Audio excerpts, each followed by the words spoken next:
هي البلد ناقصة عشان الحكومة تعوم الدولار؟ أنا مصطفى الغريب ودي فيديوهات السؤال الصح. هو ايه اللي البلد هتكسبه من ورا ان الدولار يزيد؟ ده السؤال اللي كان شاغلنا كلنا في دوايرك مع اصحابك او مع عيلتك، كل الناس بتتكلم فيه، وبنشوف كوميكس كتيرة عن الحوار ده، واننا كل ما بنعمل ريفريش الدولار بيزيد.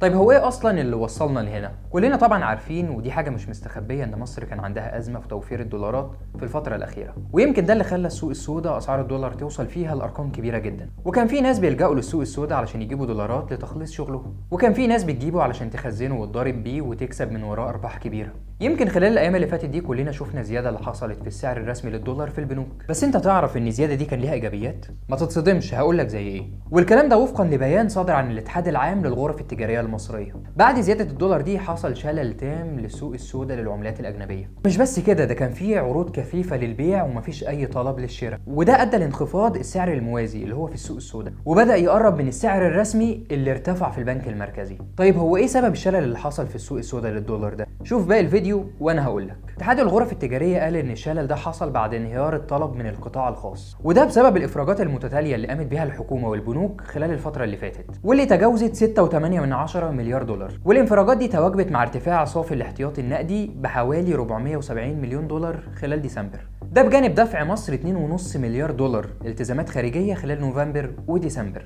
بالاضافه للعوده للعمل بمستندات التحصيل. وبعد كده البنك الاهلي وبنك مصر طرحوا شهادات زائد عائد سنوي بقيمه غير مسبوقه كانت 25%، ودي جذبت ناس كتيره جدا، وكانت بالنسبه لقطاع كبير امن من مجازفه المضاربه بالدولار وهتحقق لهم مكاسب مضمونه. وده خلى جزء كبير من اللي اشتروا الدولار من السوق السوداء انهم يتخلصوا منه، وده بعد تحقيق خسائر كبيره، وده بسبب انخفاض سعر الدولار في السوق السوداء بحوالي 10 جنيه خلال اسبوع.